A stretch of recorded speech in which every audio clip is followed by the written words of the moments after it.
The Living Tombstone is an indie techno band created by Yoav Lando and later including Sam Hoft, with an origin point of mostly doing nerdcore songs, aka songs about nerdy topics like comics, TV shows, anime, video games, etc., as well as an extensive discography of remixes. They mostly blew up with certain songs like their Five Nights at Freddy's songs and songs that blew up into memes, as they were pretty memey themselves.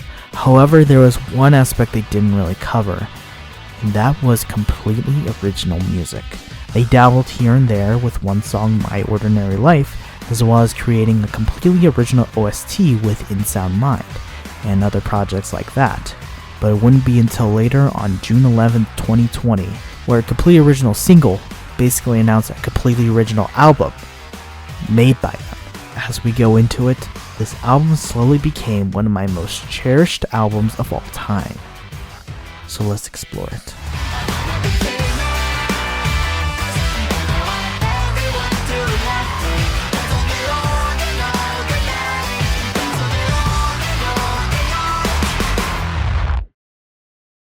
On September 4th, 2020, 01 was fully released. In perspective, this was after a huge hiatus as well, represented very well with the giant gap in release videos on the TLT channel. One of the last songs being the beautiful Kingdom Hearts song, Memory. That day we split the star-shaped route. I knew that destiny uproot me. Honestly, it's one of their best. It was released on January 24th, 2019, with their next post being July 18th, 2019, with their announcement for their game In Sound Mind. Not even a song, but a trailer for a game, which was then followed by another drought until May 28th, 2020, with a song based on Untitled Goose Game. I told you they were kind of memey. I was honestly pretty excited for the album. Drunk got me hooked when it was released. But as for the album, at the time I thought it was good enough, nothing exciting, and besides, I was pretty wiped from making the TLT video to really be listening to any more TLT. So I gave it its listen and went about my life. Fast forward a bit more into the pandemic, and to say 01 was a perfect vibe for that moment was an understatement. 01 is a concept album, an album based on a singular concept of an idea, sometimes even speaking a narrative. This is a story of a man so lost in his life when he finds a symbiotic or parasitic, depending how you look at it, alien in the likes of Venom. They bond immediately, and his life changes forever. At the end of it, he's unsure whether or not this was the right choice, but at the end of the day, it was his choice, and there was no backing down from it. In the very beginning, the songs touched on very rough and personal topics that most, like me, would find relatable. This includes the very first track and one of the singles, What I Want. 1:45 and I haven't got out of bed. Phone keeps buzzing but I'm leaving my messages unread. Sick in the head. This song is about newfound fame and the insecurity of it all, with an ever-growing expectation for our protag, as well as an out-of-the-blue reliance on him in many unhealthy ways. Another call, it's a crisis and it's all up to me, and not a thanks for staying through all the instability. The fame becomes suffocating and the workload becomes menial, until he looks introspectively into what he wants, and all he wants to do is create from the core of his heart.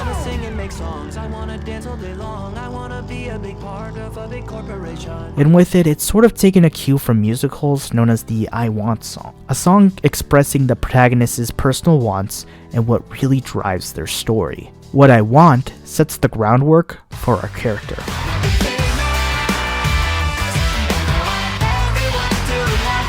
Moving on, we get Drunk, a reference to his unhealthy addiction to alcohol. Feel so much better than usual. I feel indisputable.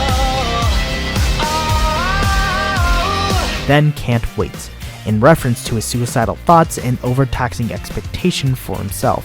Count down the minutes till I miss this deadline.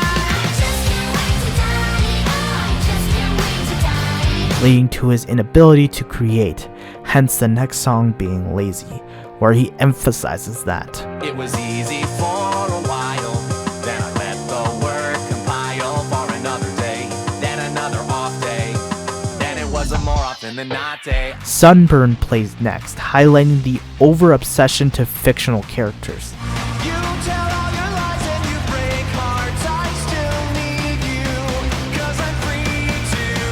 My daydream may be fake, but babe, you are too.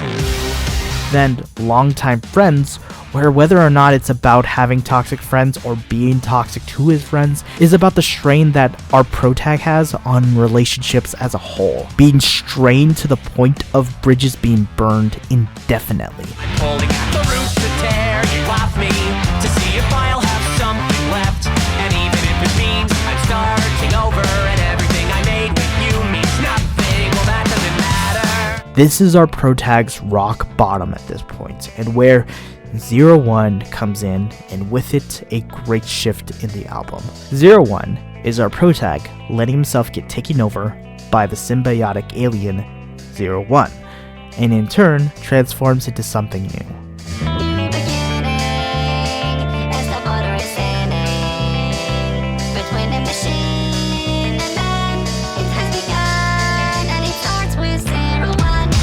In Animal, our protag feels the difference, finally being able to ignore all of that which was holding him back, and finally just create, only to find out he's not in control.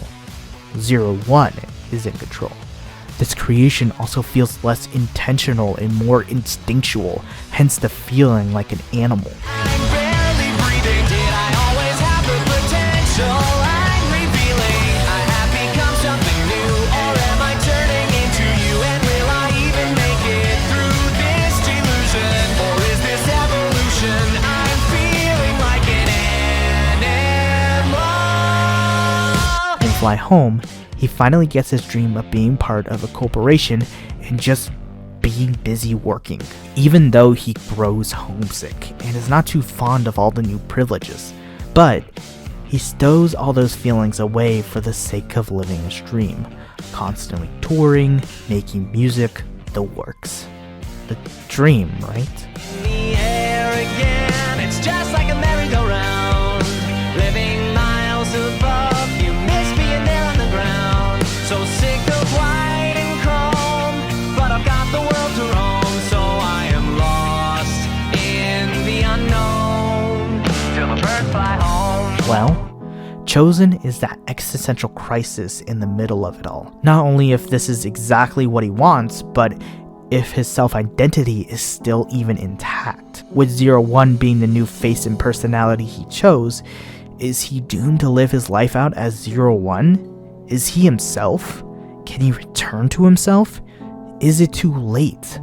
'Cause I don't know what I did that made me chosen by a force beyond control, beyond remorse, and I don't know if I will make it through this, losing who I am.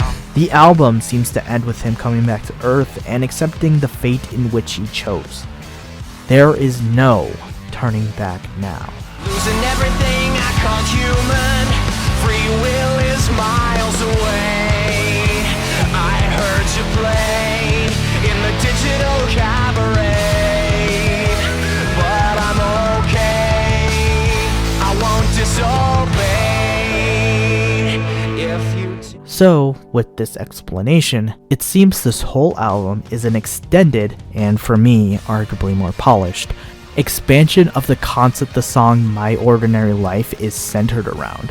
The true meaning, cost, and permanency of becoming famous. Now, that is my inference. I'm not afraid to admit that not only are these songs and are free for interpretation, but also I'm pretty bad at interpreting things sometimes. But I feel like I nailed it here. Emphasis on feel like.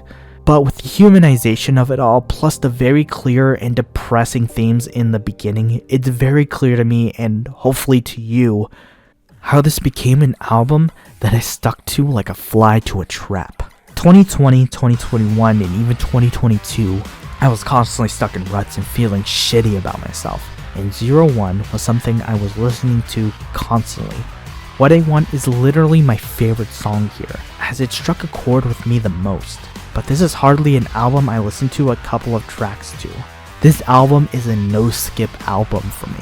It just feels so complete, and every song has that same mellow yet somber sound that, while strong separate, has to be played in order as intended to really get the experience every time. As you can tell, I am very passionate about this album. It means so much to me, especially during my hard times. The best part is though, it still holds up as one, if not my favorite album of all time. And there's no doubt in my mind that it'll stay like that for a very long time.